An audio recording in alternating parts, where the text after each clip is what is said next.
Okay, so it's Friday, May 2nd.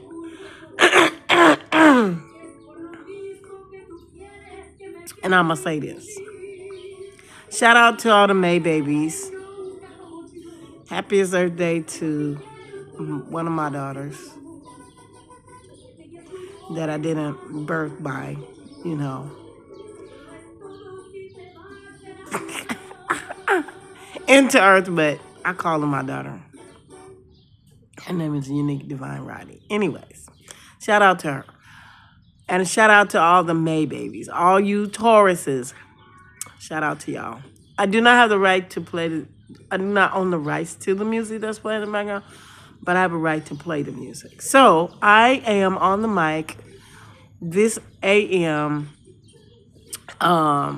wondering like if anybody else is experiencing the after effects of the ascension process.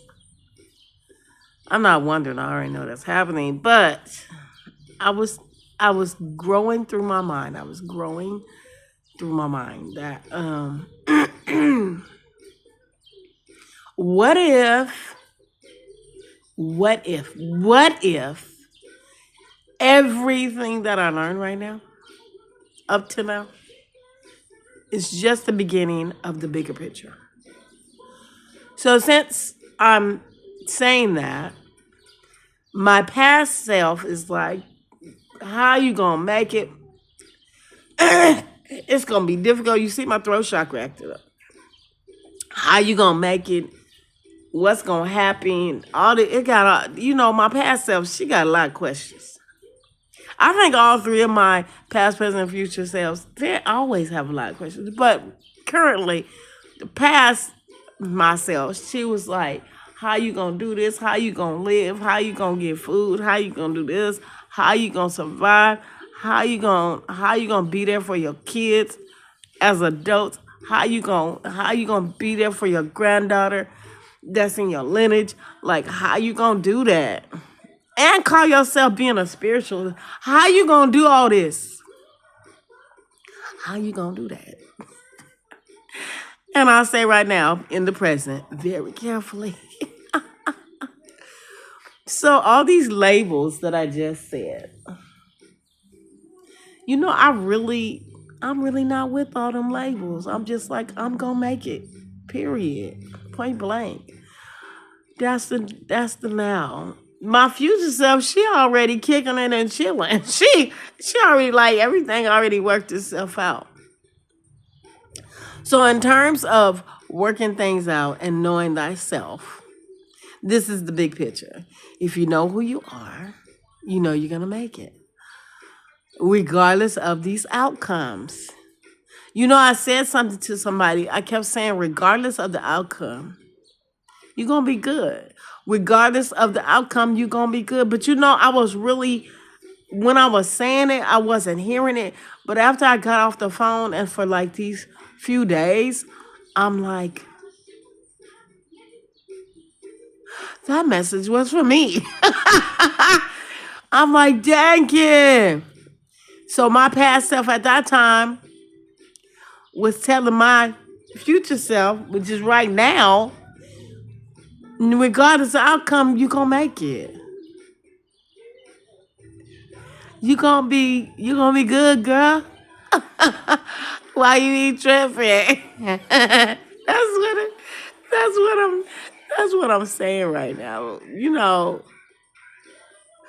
Why you be tripping? So I'm just gonna proceed in the most abundant section because that's where I'm at.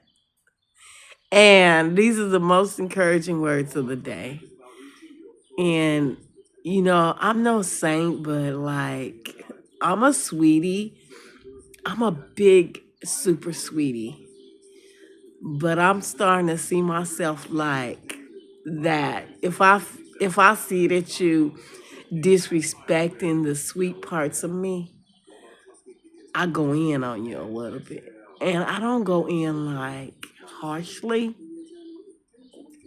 And I really laugh at myself when I do it because I'm not like, I don't like to be serious all the time because I lived a chaotic environment where the persons that were abusing me, they were very serious all the time, and they were very angry.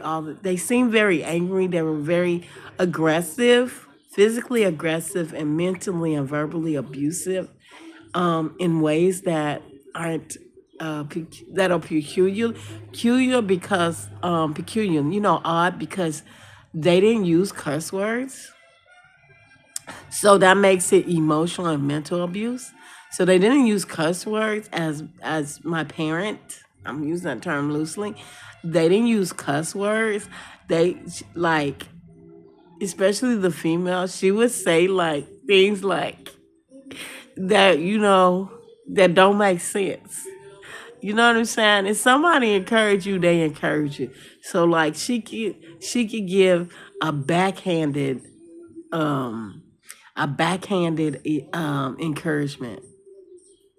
So like example, like there was a barbecue we were gonna have, and she was saying she said this one time.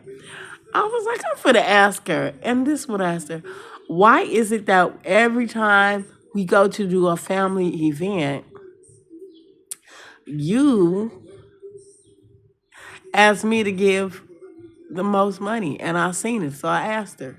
I was a grown up when I asked, and she was like, I do that because you make the most money. Your siblings don't make as much as you. And as your mom, that's what I'm saying. I'm your mom, so I can say that. What? My brain was like, am I supposed to say okay to that? My brain was like, what? How did now? That was my past self. Now I'm like, that was so rude and disrespectful to me as your daughter because I had these titles. Because the title, as your like person from your lineage, that was rude and disrespectful and wholeheartedly manipulative, mean, begrudging, and just all around just had the essence of evil. And I'm gonna tell you, look, I don't have another word for it right now, but the word is evil, and I'm gonna say that. That's being so manipulative and draining. It was so draining to be around my female parent. It was so draining to be around her, especially when I became homeless and I decided that I need to do something, for the sake of time of my life. For the sake of time of my life, I became homeless at that time, and I decided I was gonna break up with my father, of my child, but he followed me, so it didn't work that good at that time. But that's a whole nother story. But anyways, they were so Christiany and stuff. They were like, you can't live in a house with your dude, right? It's so backwards. You can't live in a house with your dude,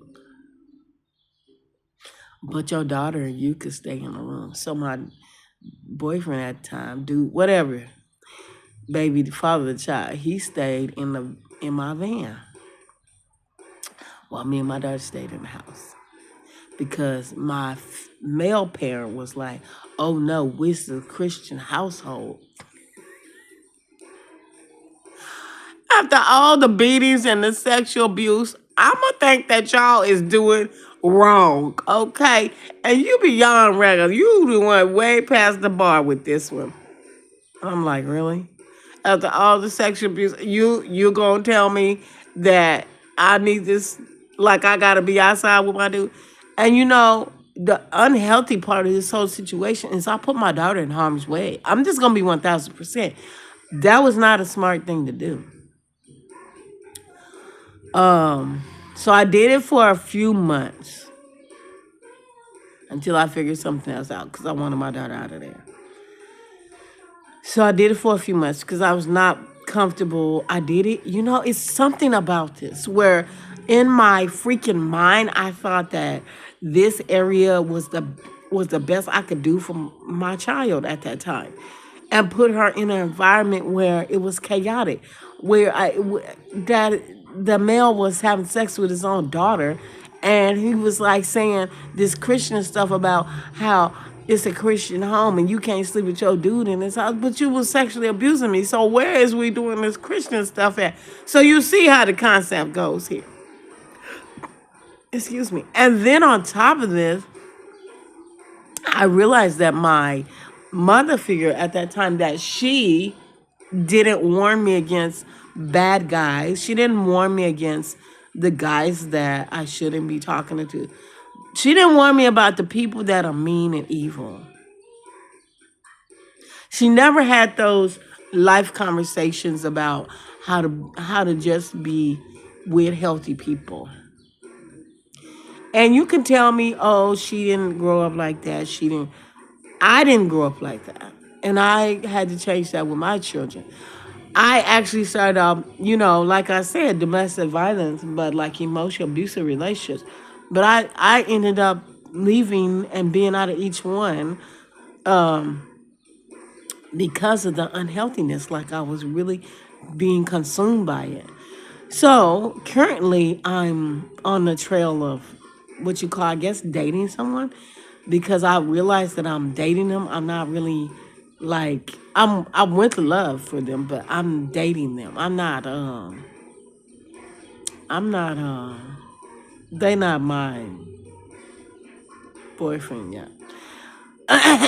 Excuse me, my throat acting up. So and I'm at this point to where I'm just like, I'm too old to be playing this game. I'm 56. This is dumb. I need to fix this real fast in a hurry. I need to focus on I require that I focus on the most positive things for my life to uplift my life. And some of those things are the things that are going to help other women and other people, period, men too. So, especially children that come from a chaotic environment. So the life path is this. I grew up as a kid in a chaotic environment, sexual, mental, emotional abuse, physical abuse. I've talked about this, and my siblings too.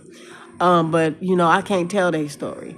I can, but I choose not to. So, growing up in a chaotic environment, I'm seeing how my brain just don't work like regular. Like I've had to undo a lot of things to be in a more healthy way.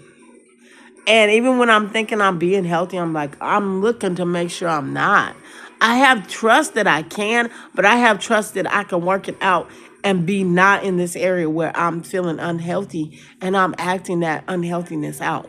So the soul part of me, the trust and the intuition, all those parts are still inside. It's just that I am currently having them